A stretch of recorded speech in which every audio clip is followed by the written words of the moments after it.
अभी एक सवाल आया कटिहार के एक प्रोग्राम में, मौलवी साहब हल्दी की रस्म मनाना कैसा है? मैंने कहा ये बताओ, क्या नबी ने हल्दी लगाई थी शादी के मौके पे? क्या सहाबा ने हल्दी लगाई थी? तुमने हल्दी के नाम से पूरी सेरेमनी रखी, तुमने पिंडाल लगाया, तुमने हल्दी के कपड़े भी लड़कियों को पहनाए, मर्दों को पहनाए। मेरे प्यारे भाइयों, ये पूरी की पूरी रस्म गैर इस्लामी रस्म है, गैर मुस्लिमों की रस्म है, जो उनके कल्चर से तुम्हारे बीच में आई है। हल्दी पे पैसा खर्च हो रहा है, मंगनी की बड़ी बड़ी रस्म हो रही है, उस पे पैसा खर्च हो रहा है। बारात में 300 बारातियों को ले जाके उनको लेके जाके खाना खिलाया जा रहा है, फिर जहेज में डिमांड की जा रही है। पूरा शादी ब्याह का सिस्टम देख लो, ये मेरे भाइयों फजूल खर्ची से भरा पड़ा है। और कहीं बहुत अच्छी लाइन मैंने पढ़ी थी कि शादी में एक दिन में हम ऐसे 500 लोगों को, 1000 लोगों को खाना खिलाते हैं, अपनी जिंदगी भर की गाड़ी कमाई खर्च करके खिलाते हैं, जो कभी हमें खुश देखना नहीं चाहता। आपको क्या लगता है, ये इतनी मेहनत से आप 1000 लोगों को दावत देते, 500 लोगों को दावत देते, बहुत खुश होते हैं? वो खुश नहीं होते हैं। इतनी मेहनत से गरीब बाप अपनी बेटे की शादी में खाना करता है, और खाने वाला खाने के बाद कहता है खाना तो ठीक था, लेकिन मीठा बहुत अच्छा नहीं था, चावल बहुत अच्छा नहीं था, चिकन बहुत अच्छा नहीं बना था, मटन बहुत। वो तुम्हारे खाने में शिकायतें निकाल के चले जाएंगे। इसलिए मेरे प्यारे साथियों, अल्लाह ने अगर दौलत दी है तो बहुत संभाल करके खर्च करना। लम युसरिफू वलम यक़तुरू, न तो फजूल खर्ची करना, न बखीली करना। व कान बैन ज़ालिका क़वामा, बीच का रास्ता अपनाना। अच्छा, एक सवाल, अगर शौहर कंजूस है और बीवी को पैसा नहीं दे रहा है जरूरत भर का, बीवी के बच्चों के बीवी के खर्च नहीं उठा रहा है, तो क्या शौहर का पैसा बगैर बताए बीवी ले सकती है? अब्दुल गफ्फार साहब बताइए, क्या औरत अपने शौहर का पैसा बगैर इजाजत ले सकती है? अगर शौहर उसका जरूरी खर्चा उसको न दे, ले सकती है। कितना ले सकती है? जितनी उसको जरूरत है, जितना हक उसका बन रहा है और शौहर अदा नहीं कर रहा है। अगर शौहर कंजूस है, बखील है, उतना पैसा वो ले सकता। लेकिन मेरी प्यारी माँ बहनों, मेरे इस जवाब का गलत मतलब न निकाल लेना। ये न कहना कि इटवा की तकरीर में अब्दुल गफ्फार साहब बोल के गए शौहर का पर्स मिल जाए, सारा पैसा रख लेना, एटीएम मिल जाए, दिन रात जाके शॉपिंग कर लेना। मैंने ये नहीं कहा है। अगर आपकी जायज जरूरतों को शौहर पूरा न करे, तो अपनी जायज जरूरतों को, अपने हक को पूरा करने के लिए आप बगैर बताए भी शौहर का माल ले सकती हैं। अब कहीं ऐसा ना हो कि कल फतवा लग जाए अब्दुल गफ्फार साहब तो औरतों को चोरी करने का तरीका बता के। मैं चोरी करने का तरीका नहीं बता रहा हूं। बाज औरतें क्या होती है, शौहर का एटीएम कार्ड मिल जाए और ये पता लग जाए कि इसकी पिन क्या है, खूब पैसा उड़ाती हैं। देहात में तो कम चलता है, शहरों में बहुत चलता है। और एक क्रेडिट कार्ड आता है, डेबिट कार्ड में तो चलो उसमें पिन डालना पड़ता है, क्रेडिट कार्ड में पिन भी नहीं डालना है। गई किसी मॉल में, कटिहार में गई किसी बड़े शॉपिंग मॉल में, 15,000 का 10,000 का सामान खरीद लिया और पेमेंट करने का टाइम आया, क्रेडिट कार्ड दे दिया, टैप कर दिया, क्रेडिट कार्ड पैसा कट गया। शौहर बेचारा परेशान, मैंने 15,000 की शॉपिंग कब किया है? शौहर परेशान है। मालूम हुआ बेगम ने किया है। बेगम से पूछा शौहर ने, तुमने 15,000 की खरीदारी क्यों की? वो बोलेगी अब्दुल गफ्फार साहब ने तकरीर में कहा था मैं ले सकती हूँ बगैर इजाजत के आपका पैसा। तो भैया गलत मिसयूज मत करना मेरे तकरीर का, मैं बता दे रहा हूं अपनी माँ बहनों को भी। ठीक है, आपको इजाजत है, अपनी जरूरत पर आप खर्च कर सकती हैं, लिमिट से ज्यादा आपको खर्च नहीं करना है। और इसीलिए मसला भी सुन लो, क्रेडिट कार्ड इस्तेमाल नहीं करना चाहिए। क्रेडिट कार्ड में नुकसान क्या होता है? मेरे अकाउंट में पैसा नहीं, मेरा अकाउंट 0 है, लेकिन क्रेडिट कार्ड में बैंक ने हमको क्या दिया है? 50,000 रुपये की, 1 लाख रुपए की हमको लिमिट दिया है कि हमारे अकाउंट में पैसा नहीं है तब भी हम 1 लाख रुपए तक की शॉपिंग कर सकते हैं, सामान ले सकते हैं, बैंक से पैसा निकाल सकते हैं। अब जब आपके पास पैसा नहीं है और बैंक छूट दे रहा है तो आप उसकी नाजायज उसका इस्तेमाल करेंगे, और जब बैंक अपने टाइम पर पैसा जमा करने का आपको मैसेज देगा, पता लगा आपके पास पैसा नहीं था, तो फिर बैंक पर डे आपके ऊपर भारी भरकम चार्ज लगाएगा। जितने क्रेडिट कार्ड लेने वाले हैं सब परेशान होते हैं, लंबी चौड़ी उनको फीस देनी पड़ती है। इसलिए क्रेडिट कार्ड का इस्तेमाल मेरे भाइयों मत किया करो। अल्लाह कुरान में क्या कह रहा है, जब खर्च करो तो फजूल खर्ची भी मत करो और कंजूसी भी मत करो, बीच का रास्ता। और ये मसला भी याद रखो, ये मत समझना कि पैसा हमारा है, हम जैसे चाहे वैसे उड़ा सकते हैं। आपको अल्लाह ताला ने पैसा इस्तेमाल करने की अथॉरिटी दी है। माल आपका नहीं है, माल अल्लाह का है। अल्लाह ने आपको इस्तेमाल करने की अथॉरिटी दी है, और इसीलिए कयामत के दिन आपसे सवाल पूछा जाएगा। अल्लाह के नबी फरमाते हैं 5 सवालों का जवाब सबको देना पड़ेगा। अब्दुल गफ्फार साहब को भी देना पड़ेगा, आपको भी देना पड़ेगा, पढ़े लिखे को भी देना पड़ेगा, अनपढ़ को भी देना पड़ेगा, अमीर को भी देना पड़ेगा, गरीब को भी देना पड़ेगा। 5 सवालों का जवाब। अन उम्रिही फीमा अफना, टाइम तुमने कहाँ गुजारा, जिंदगी तुमने कहाँ गुजारी। वअन शबाबिही फीमा अबला, तुमने अपनी जवानी को कहाँ गुजारा। वअन मालिही मिन ऐन इक्तसबहू, और माल तुमने कहाँ से कमाया। व फीमा अनफक़हू, और कहाँ पे खर्च किया। और 5वां सवाल, व माज़ा अमिल फीमा अलिमा, तूने जो इल्म हासिल किया उस इल्म के ऊपर तूने अमल कितना किया। तो अल्लाह के खास बंदे जब खर्च करते हैं तो फजूल खर्ची भी नहीं करते, बखीली भी नहीं करते, बीच का रास्ता। और आगे बढ़ी, अल्लाह के खास बंदों की और पहचान क्या है। फरमाया वल्लज़ीना ला यदऊना मअल्लाहि इलाहन आखर, और अल्लाह के खास बंदे अल्लाह के साथ शिर्क नहीं करते, अल्लाह के सिवा किसी और को नहीं पुकारते। इसी हसनगंज से एक सवाल आया, मौलवी साहब हमारे यहाँ एक तरीका है, सांप अगर किसी को काट लेता है, सांप अगर किसी को काट लेता है तो सांप के काटने वाले को, जिसको सांप ने काटा हो, उसका विष उतारने के लिए, उसका जहर उतारने के लिए एक मंत्र पढ़ा जाता है। अच्छा, वो मंत्र भी किसी ने हमको लिख के भेजा है, लेकिन क्या लिखा हुआ है उसमें, हैं? किसी को याद है? क्या बोलते हैं? कहे खुदा सुनो मोहम्मद है। अब ये जो मंत्र है, ये देखिए किसी ने भेजा है, पढ़ के सुना देता हूं आपको। ये है, कहे खुदा सुनो मोहम्मद सपन भी कैसा, पुकार कर कहे मोहम्मद जहां रहे घर बैठा। आदम चाहे ले पटिया के मन माए ठहरे, जो करे निर्मल खुदा। कहते हैं कि ये जो है पढ़ते हैं, और जिसको सांप ने काटा हो वो ठीक भी हो जाता है, सांप का जहर निकल जाता है। शिर्क किया है ये जुमला। आप अल्लाह के साथ मोहम्मद को भी नहीं पुकार सकते सल्लल्लाहु अलैहि वसल्लम।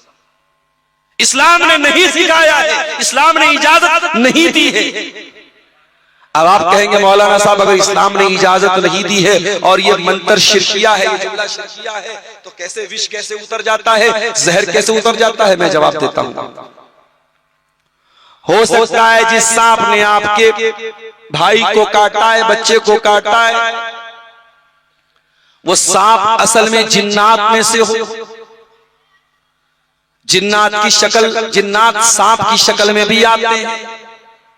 इसीलिए अल्लाह के नबी ने फरमाया, अगर कोई सांप नजर आ जाए तो पहले 3 मर्तबा कहो, अगर जिन हो तो चले जाओ, अगर जिन हो तो चले जाओ, अगर जिन हो तो चले जाओ, उसके बाद मार सकते हो। जिन्नात भी हो सकते हैं सांप की शक्ल में।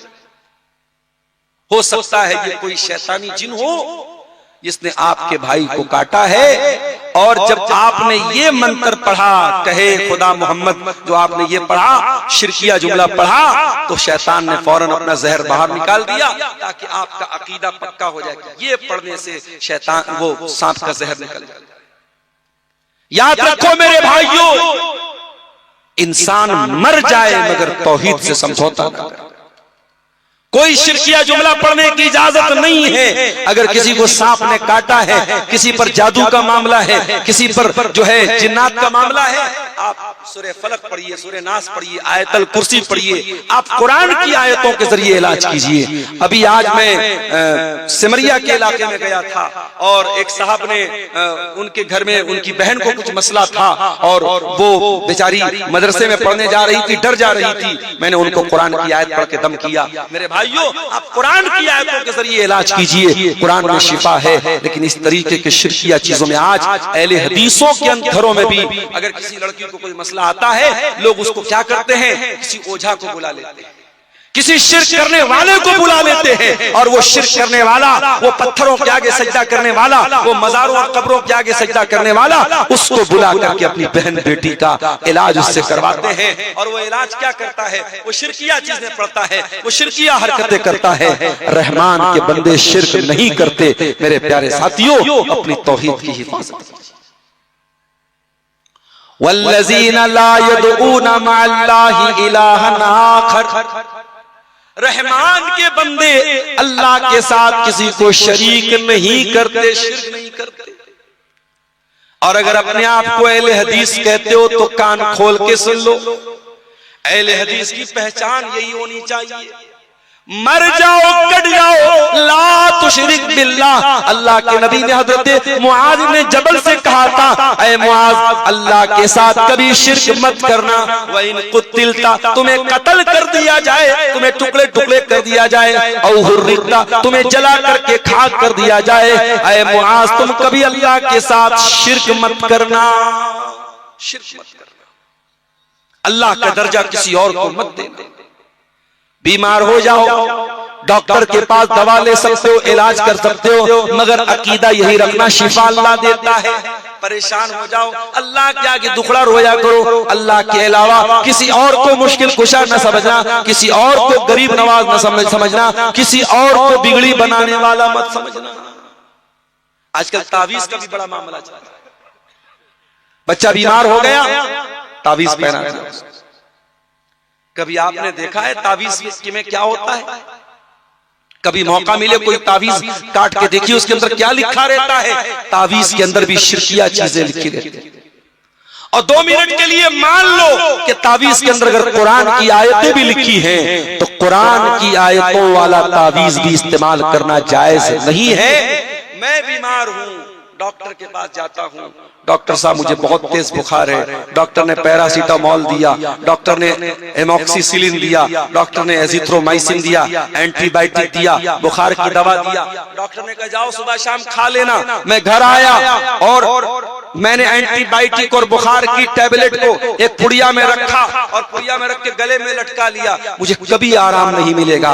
डॉक्टर ने दवा पीने को दिया था, डॉक्टर ने दवा लटकाने को नहीं दिया था। कुरान शिफा है, कुरान के जरिए आपको शिफा मिलेगी, मगर कुरान को पढ़ने से शिफा मिलेगी। कुरान को पढ़ के दम कीजिए, कुरान गले में लटकाने से, कुरान तावीज की शक्ल में लटकाने से मेरे भाइयों आपको शिफा नहीं मिलेगी, आपको आराम नहीं मिलेगा। तो तावीज से बचिए। माए अपने बच्चों को मालिश करने के बाद काजल का टीका लगाती हैं। पूछो काजल का टीका क्यों लगाया? कहती है नजर ना लगे।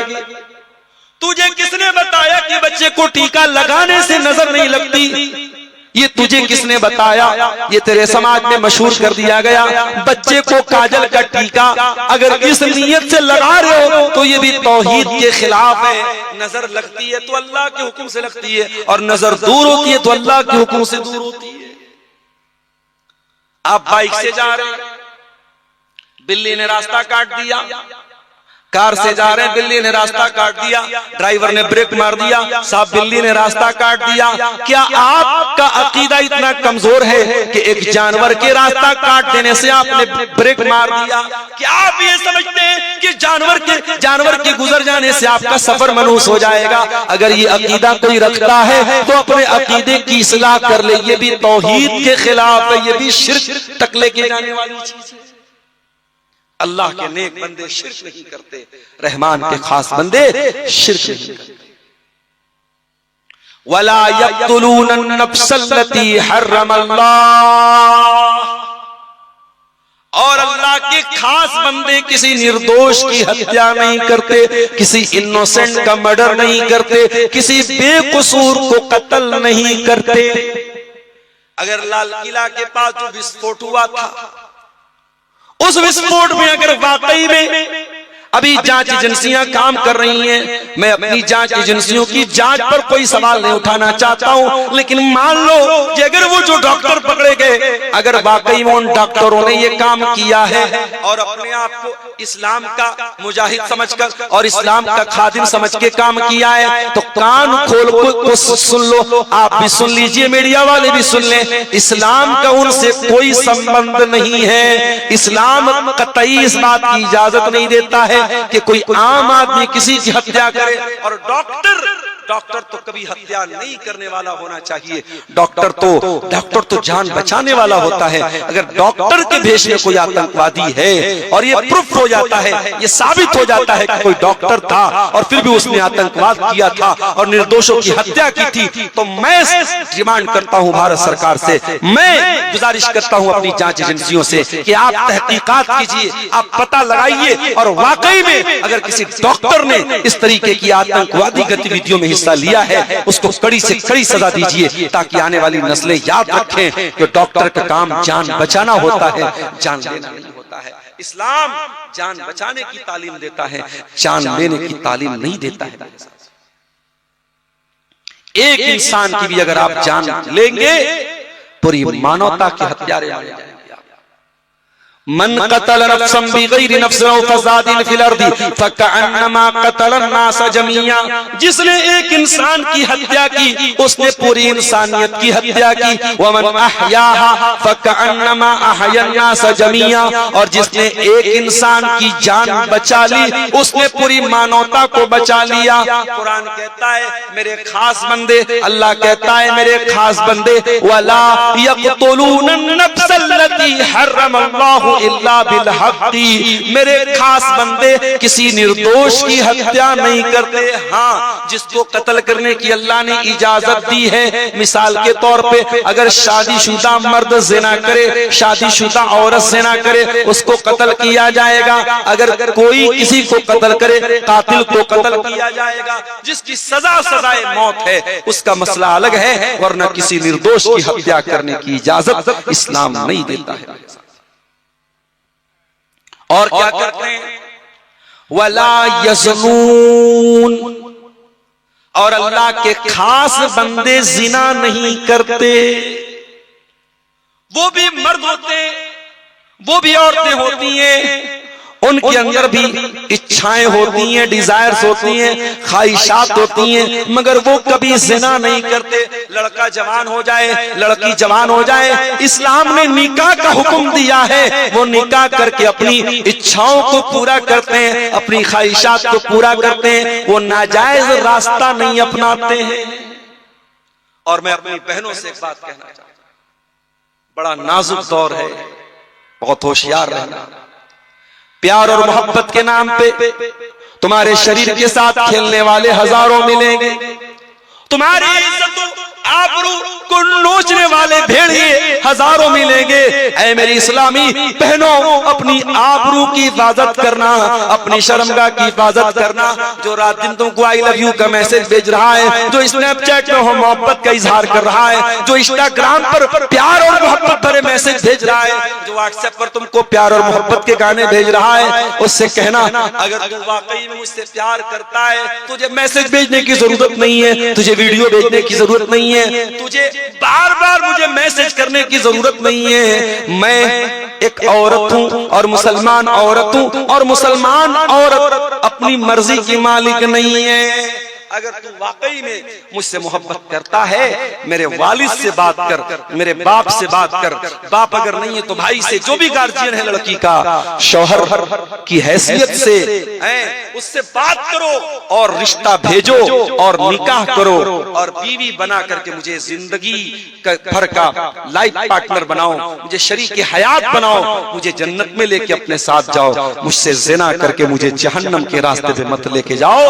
मेरी बहनों, ये मैसेज आपको दे रहा हूं, कभी किसी के साथ जिना के लिए तैयार मत होना। जो तुमसे मोहब्बत करेगा कभी तुम्हारे साथ जिना की बात नहीं करेगा। जो जिना की बात करेगा वो तुमको जहन्नम में लेके जाना चाहता है। अरे जो प्यार करेगा, जो मोहब्बत करेगा, वो कभी तुमको जहन्नम के रास्ते पे लेकर नहीं जाएगा। वो निकाह करेगा, हलाल तरीके से वो तुमसे निकाह करेगा और जन्नत में अपने साथ लेके जाएगा। अब तुम तय कर लो, तुम तय कर लो कि तुम्हें जन्नत में जाना है या जहन्नम में जाना है। वला यज़नून, अल्लाह के खास बंदे जिना नहीं करते। और ये बात नोट कर लो, अल्लाह ने कुरान में जब जिना से मना किया तो अल्लाह ने ये नहीं कहा कि जिना मत करो। अल्लाह ने क्या फरमाया? वला तक़रबु ज़िना, तुम जिना के करीब भी मत जाना। अगर मोबाइल तुमको जिना के करीब लेके जा रहा है, मोबाइल का इस्तेमाल कम कर दो। सोशल मीडिया अगर तुमको जिना के करीब लेके जा रहा है, सोशल मीडिया का इस्तेमाल बंद कर दो। अगर कॉलेज में लड़कियों के साथ पढ़ने की वजह से तुम जिना के करीब जा रहे हो तो जाना बंद कर दो। ऐसे कॉलेज में जहां लड़कियां भी पढ़ती हैं, हर वो रास्ता जो तुमको जिना तक लेके जा रहा है उसको अवॉइड करो, उसको बचो। और फिर भी अगर कंट्रोल नहीं होता है और शादी के लायक हो तो निकाह करने में देर मत करो। बगैर बारात के, बगैर जहेज के वलीमा करने की ताकत है, अच्छी बात है। वलीमा करने की ताकत नहीं तो वो भी कोई कंपलसरी नहीं है। निकाह कर लो, अपने आप को बदनामी के दाग से लोग तुम्हें बखील बोल दे चलेगा, कंजूस बोल दे चलेगा, मगर जिना से अपने दामन को बचा लो। मेरे साथियों, जिना के करीब भी मत जाओ। आज बड़ी हैरत होती है सीमांचल के जलसों में जब हम ये सुनते हैं लड़का लड़की को लेके भाग गया। ये आज अफसोस की बात है। कल वहां रतनी के पहले एक गांव में गैर मुस्लिमों का एक मेला लगा था, वहां हंगामा मचा था। ड्राइवर ने पूछा मेरे क्या बात है, क्यों हंगामा है? कहने लगे कोई लड़का लड़की का चक्कर है, वो लेके भाग गया। आज उनके मेलों ठेलों में जो हरकतें हो रही हैं, अगर वो आपके जलसों और प्रोग्रामों में हो रही है तो ये चुल्लू भर पानी में डूब मरने का मकाम है। और ये सोचने का मकाम है कि क्या जलसों और प्रोग्रामों में क्या इसलिए हम और आप आते हैं कि वहां इस तरीके की हरकतें हों? मेरे प्यारे साथियों, आज जिनाकारी बहुत आम हो रही है। और वो क्यों आम हो रही है? क्योंकि लड़कियां बगैर पर्दे के खुलेआम घूम रही हैं, चेहरा भी खुला हुआ है और मेकअप से सही सबरी हैं। और उसके बाद आज सबके हाथ में मोबाइल है और सोशल मीडिया पर एक दूसरे से जुड़ी हुई हैं। आज इस तरीके से जिना आम हो रहा है कि आज अपने दामन को जिना से बचाना बहुत मुश्किल है। मगर ये बात याद रखो मेरे भाइयों, जिना कल भी हराम था, जिना आज भी हराम है और जिना कल भी हराम रहेगा। कुरान कहता है वला तक़रबु ज़िना, तुम जिना के करीब मत जाओ। और इसी जिना से रोकने के लिए इस्लाम ने औरत को पर्दे का हुक्म दिया है। इस्लाम ने मर्द को अपनी नजरों को झुकाने का हुक्म दिया है। इसी जिना से रोकने के लिए इस्लाम ने औरत से कहा है तू किसी गैर महरम के सामने अपने आप को जाहिर मत कर। इसी जिना से रोकने के लिए इस्लाम ने कहा है बगैर महरम की औरत सफर तक नहीं कर सकती है। ये पाबंदियां इस्लाम ने इसीलिए लगाई हैं ताकि समाज से जिना को पाक किया जाए। और अगर फिर भी जिना हो जाए तो जिना करने वाला अगर कुंवारा है, लड़का लड़की कुंवारे हैं, तो इस्लाम में सजा क्या है? 100 कोड़े मारे जाएंगे। अगर इस्लामी अदालत है, इस्लामी कानून है, तो जिना करने वाले की सजा क्या है? सरेआम उनको 100 कोड़े मारे जाएंगे। और अगर वो दोनों शादीशुदा हैं, जिना करने वाला मर्द भी शादीशुदा है, जिना करने वाली औरत भी शादीशुदा है, इस्लाम में उसकी सजा सजाए मौत है। पत्थरों से मार मार के खत्म कर दिया जाए, जिना करने वाले को जिंदा न छोड़ा जाए। तो शिर्क नहीं करते, कत्ल नहीं करते, जिना नहीं करते। ये टॉप 3 क्राइम्स है इस्लाम की नजर में। सबसे बड़े बड़े 3 गुनाह यही है। अल्लाह के नबी से पूछा गया सबसे बड़ा गुनाह क्या है? आपने फरमाया अंत जाला लिल्लाहि निद्दन व हुवा खलक़क, तुम अल्लाह के बराबर किसी को ठहरा दो जबकि तुमको पैदा करने वाला अल्लाह है। फिर पूछा गया अय अल्लाह के नबी उसके बाद दूसरा सबसे बड़ा गुनाह क्या है? आपने फरमाया अन तक़तुल वलदक खश्यत अन यतममा, तुम अपने बच्चे को कत्ल कर दो इस डर से कि वो तुम्हारे साथ खाएगा। अब मसला सुन लेना, आज ये चीज भी बहुत आम हो रही है। गरीब आदमी है, 2 लड़कियां पहले से उसके घर में हैं, बीवी प्रेग्नेंट हो गई और जब ये पता चला कि बीवी हमल से है, उसने उस हमल को गिरवा दिया।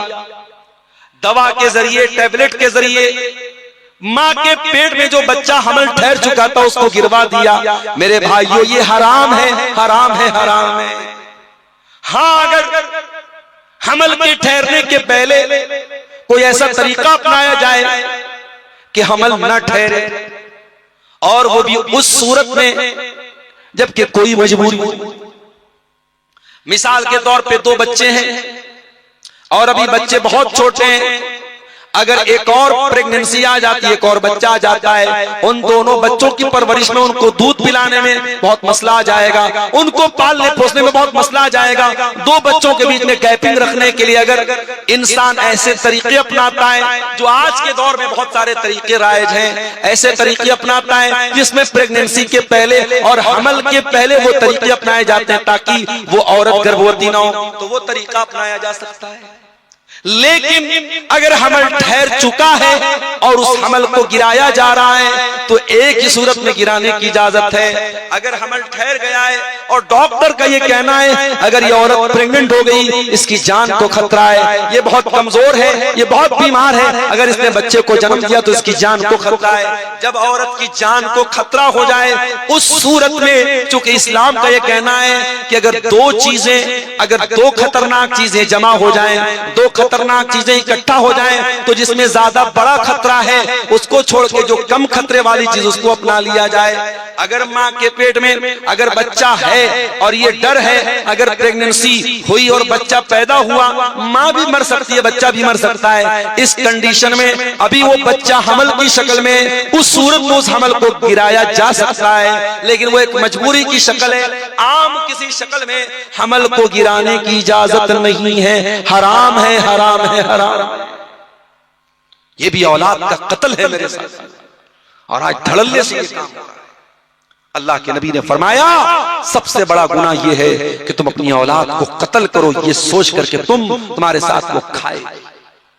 कभी ये मत सोचना कि अपनी औलाद को तुम खिलाते हो, नहीं, तुम्हें भी खिलाने वाला अल्लाह है, तुम्हारी औलाद को भी खिलाने वाला अल्लाह है। मेरे भाइयों, जिनके 10 बेटे हैं, हमने इसी दुनिया में और इसी हिंदुस्तान में और इसी मुल्क में और अपने शहर में देखा है कि 10 बच्चों का बाप सुकून से अपने बच्चों को खिला रहा है। बहुत अमीर नहीं है, बहुत दौलतमंद नहीं, लेकिन सुकून से खिला रहा है। और 2 बच्चों का बाप भी सही तरीके से अपने बच्चों को नहीं खिला पा रहा है, तो रोजी रोटी देने वाला अल्लाह है। इस डर से कि बच्चा क्या खाएगा, बच्चे को कत्ल करने की इजाजत इस्लाम आपको नहीं देता है।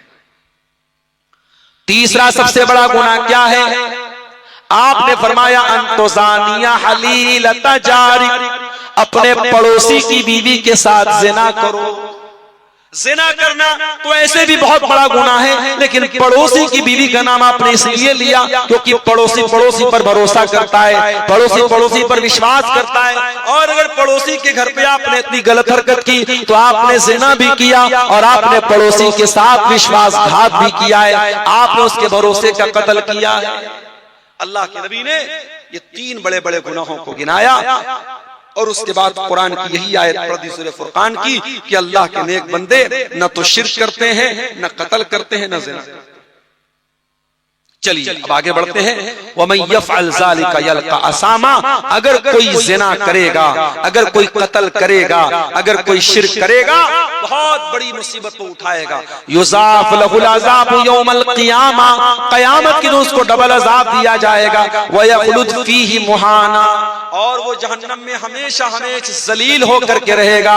इल्ला मन ताबा व आमन व अमिला अमलन सालिहा, हाँ अगर कोई शिर्क करता था, कोई जिना करता था, कोई कत्ल करता था, अगर वो सुधर जाए, ईमान ले आए, तौबा कर ले और अच्छा अमल करने लगे तो अल्लाह उसकी तौबा कबूल करने को तैयार है। फौलाइका युबद्दिलुल्लाहु सय्यिआतिहिम हसनात, अल्लाह ताला उसके गुनाहों को नेकियों में बदल देगा। व कान अल्लाहु गफूरर रहीमा, और अल्लाह ताला बहुत माफ करने वाला, रहम करने वाला है।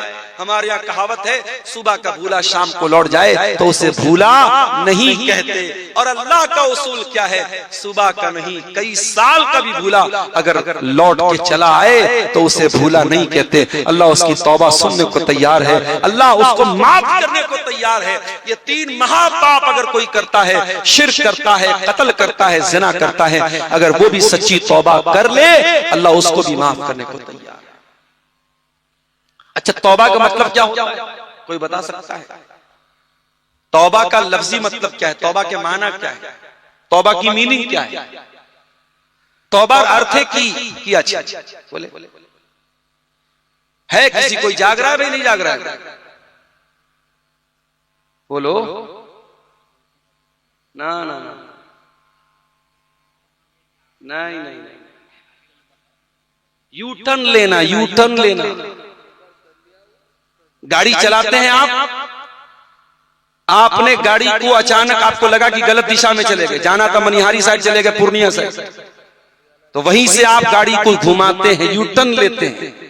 तो जो यू टर्न लेते हैं, जो मुड़ते हैं, दैट इज कॉल्ड तौबा, उसको तौबा कहते हैं।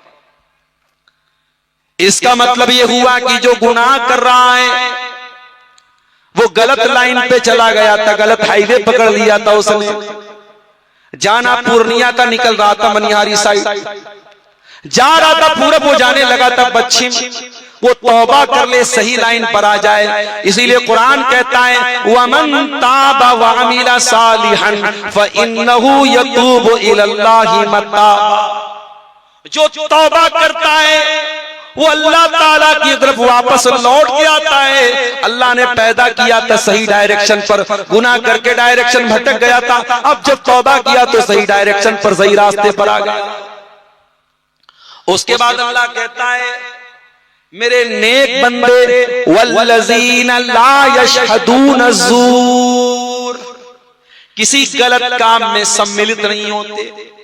जहां नाच गाना हो रहा हो, जहां ऑर्केस्ट्रा हो रहा हो, जहां ज़िना हो रहा हो, जहां शराब पी जा रही हो, जहां कोई गुनाह का काम हो रहा हो, ऐसी किसी मजलिस में, ऐसे किसी समारोह में, ऐसे किसी फंक्शन में वो नहीं जाते। यहां तक कि अगर आपका कोई गैर मुस्लिम दोस्त भी आपको दावत देता है और वहां शादी में नाच गाना हो रहा है, मत जाओ मेरे प्यारे भाइयों। वहां शराब पी जा रही है, मत जाओ मेरे साथियों। जहां हराम काम हो रहा हो, जहां गलत काम हो रहा हो, वहां शामिल भी मत होना। वल्लज़ीना ला यशहदून ज़ूर, अल्लाह के खास बंदे गलत कामों में, नाजायज कामों में शामिल भी नहीं होते। वैसा मर्रू बिल्लग़्व मर्रू किराम, और जब किसी बेहुदा चीज, किसी गंदी चीज से उनका गुजर होता है, वो शराफत से गुजर जाते हैं। इस्लाम ये नहीं कहता है कि आप अपनी आंखें फोड़ लीजिए। आप चलेंगे रोड पे, आप चलेंगे एयरपोर्ट पे, आप चलेंगे रेलवे स्टेशन पे, आप चलेंगे बाजार में, बेहयाई की चीजें भी आपको नजर आएंगी। आप ऐसी लड़कियों को भी देखेंगे जो अपने शरीर का अंग प्रदर्शन कर रही हैं। इस्लाम ये नहीं कहता है कि आप अपनी आंखें फोड़ लीजिए। इस्लाम ये कहता है बस शराफत से गुजर जाओ। वैज़ा मर्रू बिल्लग़्व मर्रू किरामा, अल्लाह के खास बंदे किसी लग़्व चीज को देखते हैं तो गुजर जाते हैं। अल्लाह के नबी ने हजरत अली से कहा था, अली अगर किसी गैर लड़की पर नजर पड़ जाए, ला तुत्बिइन नजरन नजरता, एक नजर पड़ गई अपने ऑटोमेटिक पड़ गई तो दूसरी नजर मत डाला। एक बार अनजाने में किसी लड़की पर, किसी गैर महरम औरत पर नजर पड़ गई, दोबारा मत डालना। फ़इन्ना लकल ऊला वलैसत लकल आखिरा, पहली नजर की इजाजत थी जो अनजाने में पड़ गई थी, अब दूसरी नजर मत डालना, दूसरी नजर डालने की इजाजत नहीं है। अपनी नजरों की हिफाजत करो मेरे साथ।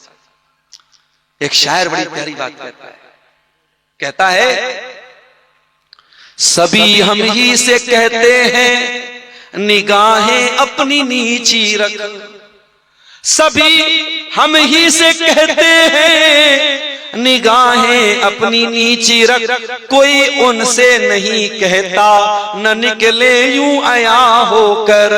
शायर कहता है कोई लड़कियों से क्यों नहीं कहता कि वो बेपर्दा न निकला करे, सब हमसे कहते हैं निगाह को नीची रखो। हम इस बेचारे मनचले शायर से कहना चाहते हैं, शायर साहब आपकी मालूमात नाकिस है, आपको जो इंफॉर्मेशन दी गई है वो अधूरी है।